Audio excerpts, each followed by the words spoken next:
Dans certains dispositifs d'apprentissage, l'interaction entre les élèves répartis en sous-groupes autonomes est au cœur des apprentissages différenciés. Cette capsule propose des modalités concrètes de mise au travail des élèves dans le cadre de sous-groupes d'apprentissage.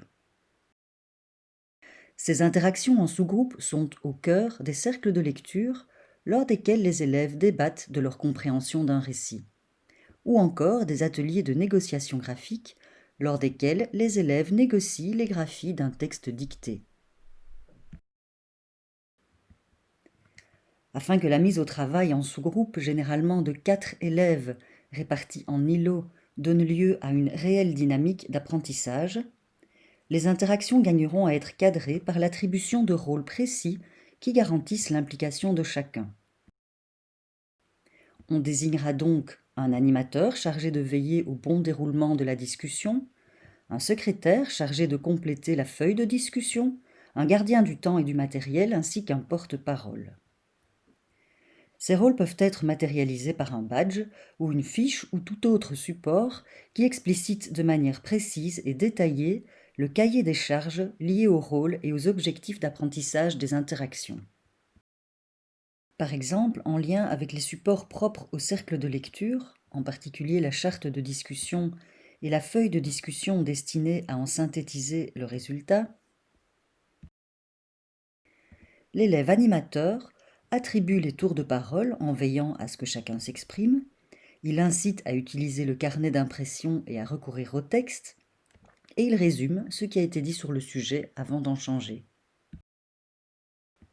Le secrétaire est chargé de noter à la fin de la discussion et avec l'aide des autres membres du groupe l'essentiel de ce qui a été dit.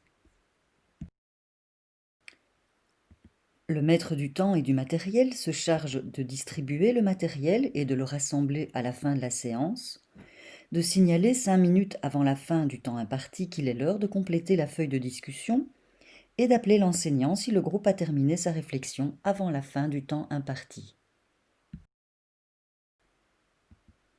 Enfin, le porte-parole prendra appui sur la feuille de discussion pour rapporter à la classe les réflexions de son groupe. Ces consignes de rôle peuvent être déclinées selon les modalités propres à tout dispositif reposant sur les interactions entre les élèves.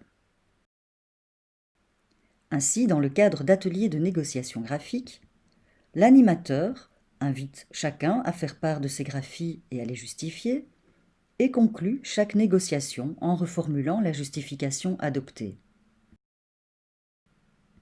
De son côté, le secrétaire va prendre note de toutes les graphies récoltées et barrer les graphies éliminées ainsi que noter la justification des graphies retenues. Le maître du temps et du matériel distribue et rassemble les feuilles de discussion et les référentiels et veille au respect du temps imparti. Enfin, le porte-parole est chargé de rapporter à la classe les graphies et justifications adoptées dans son groupe.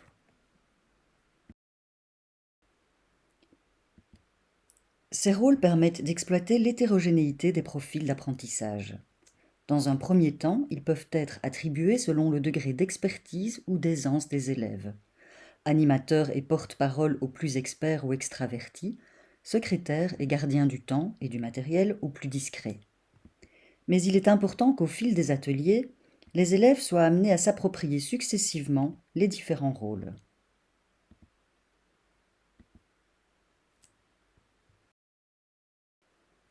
Enfin, la composition des groupes est un élément clé de l'efficacité des interactions. Réunir des élèves selon des besoins, forces et faiblesses identiques peut s'avérer nécessaire, mais ces groupes homogènes doivent rester ponctuels et éphémères afin d'éviter toute stigmatisation. Par contre, le choix de groupes hétérogènes est le plus recommandé pour permettre à chacun de progresser en prenant appui sur les apports de tous.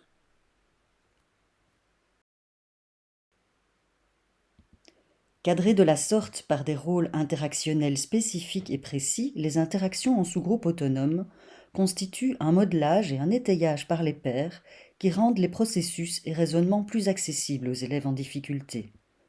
Elles permettent d'oser la prise de parole dans un cadre plus sécurisé que celui du groupe classe. Enfin, tout en développant des habiletés de coopération, elle renforce le sentiment de compétence, l'image de soi comme lecteur ou scripteur, le sentiment d'efficacité personnelle indispensable au développement des apprentissages.